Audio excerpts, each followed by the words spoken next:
Irving Berlin, The Immigrant Boy Who Made America Sing by Nancy Chernin, illustrated by James Ray Sanchez.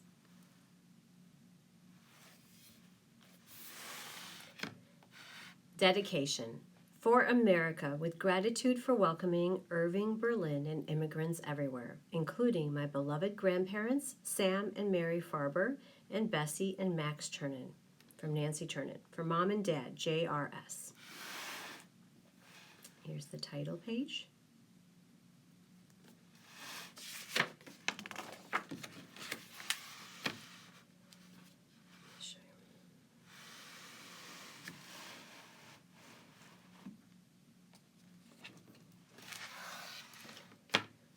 Irving stood on tiptoe to see over the rail.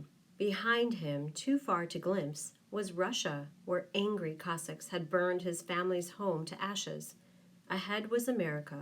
What would they find there?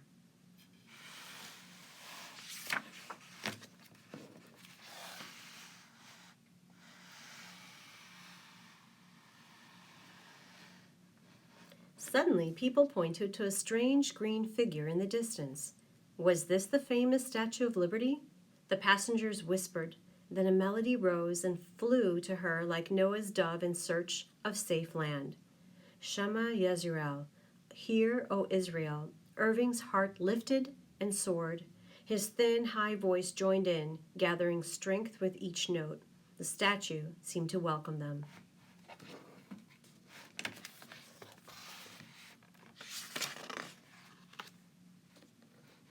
God bless America, his mother said. God bless America, Irving whispered.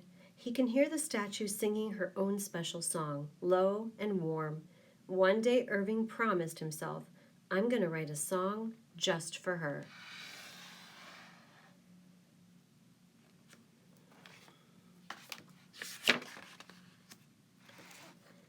Life in America was strange. Instead of his small shtetl with dirt roads and wooden houses, Irving wove his way through crowded sidewalks. Big buildings blocked the light, carriages rumbled down streets, and a crazy, thrilling metal contraption called an elevated train clinked and whooshed overhead. He still heard Yiddish and Russian, but now it was mixed with English, Italian, and German from all the different people who had come to America.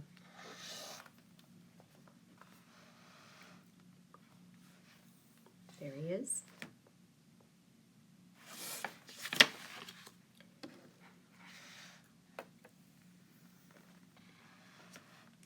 Music was everywhere. Irving sang in the synagogue with his father, who had been a cantor in Russia, the one whose voice carried people's prayers to the heavens. Walking home, the melodies in his head mixed with the crack of stickball games, the wail of the ragmen, and the creak of cartwheels on the cobblestones.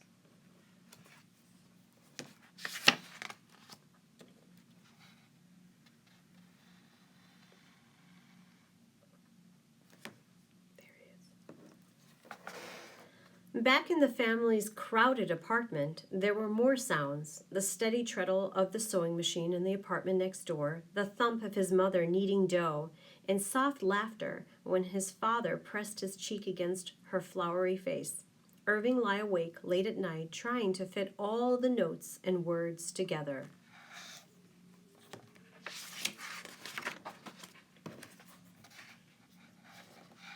When Irving was 13, his father died. Still a boy, Irving quit school to sell newspapers, carrying pennies to help feed his family. Ashamed of being another mouth to feed, he scrounged scraps and slept in a dirty tenement with hundreds of other ragged, homeless kids. Even there, he was always listening, snatches of jazz, bits of lullabies, whispered jokes. One day, while he was selling papers, he couldn't stop the notes swirling in his head. He burst out singing. People stopped, smiled, and tossed him coins. Irving stared at the bits of copper glinting in the sun. People were paying him for music? Would they do it again? He tried singing popular songs on street corners. Irving didn't have the strongest voice, but his hummable melodies and catchy rhymes made people smile and stick around for more.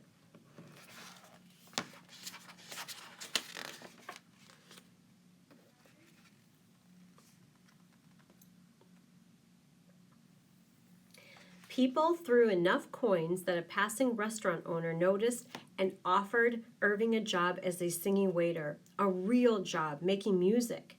Irving wanted to write the melodies he heard in his head and felt in his heart, but he didn't know how. So every day after the restaurant emptied, he slowly tried to pick out tunes on the old piano.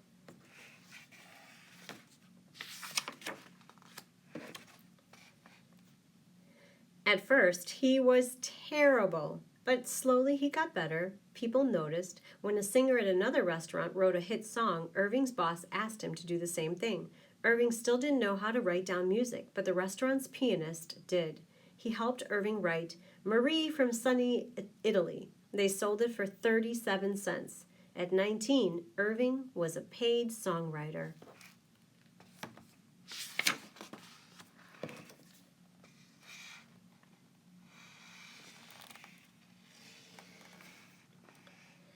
Word spread about the talented singing waiter. Irving was hired to write words for songs by the Ted Snyder Company, but he wanted to write the melodies too. He sang tunes to a pianist and paid him a few cents to write down the notes.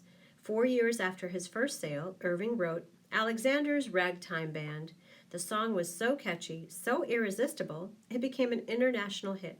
Years later, stars like Al Jolson, Louis Armstrong, and Judy Garland would perform it. People all the way in Irving's native Russia went wild dancing to it.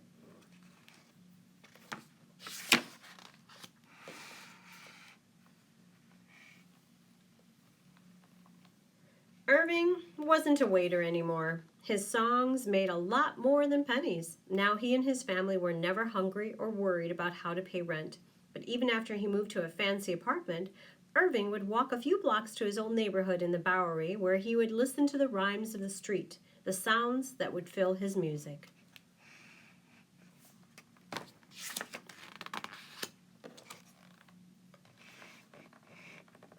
When the United States entered World War I, the Army put Irving to work writing patriotic songs. He wrote an entire Broadway musical for the soldiers called Yip Yip, Yep Hank. His mother watched proudly, wishing his father could hear the applause as Sergeant Berlin sang, "Oh, how I hate to get up in the morning." Every night the audience roared as Irving and the 300-person cast marched down the aisles and out the door, singing the final song, "We're on our way to France." On closing night, the soldiers marched out the door and onto the troop carrier, which took most of them to France, for real. 20 years later, when the United States was getting ready to enter World War II, Irving wanted to help his country again. He picked up a song that he originally written for the World War I show finale, but never used. It ended with 3 notes for the Shema, as he remembered hearing them on the boat, coming to America, long ago when the statue had smiled at his prayer. He blended the melody with his mother's voice, God Bless America. At the end of the old melody, he added new words about the land he loved. Irving showed the song to his friend Kate Smith, the famous singer. Would she remember what he was trying to say? Kate hummed the notes, read the words, and nodded.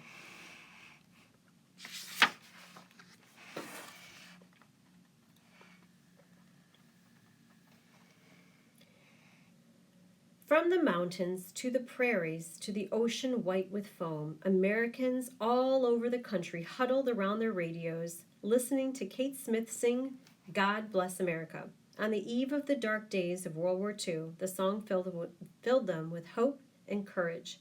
It still fills people with hope and courage. Over the years, Irving earned a lot of money from songs like Always, There's No Business Like Show Business, and White Christmas. But he never took a penny for God Bless America. Irving gave everything the song earned, millions of dollars, to children in the Girl and Boy Scouts. It was his thank you to the country that opened its arms to countless people from all over the world, including a homeless boy who came to America with nothing but music in his heart. The end. There's an author's note and a timeline at the end of the book. I hope you enjoyed Irving Berlin, the immigrant boy who made America sing.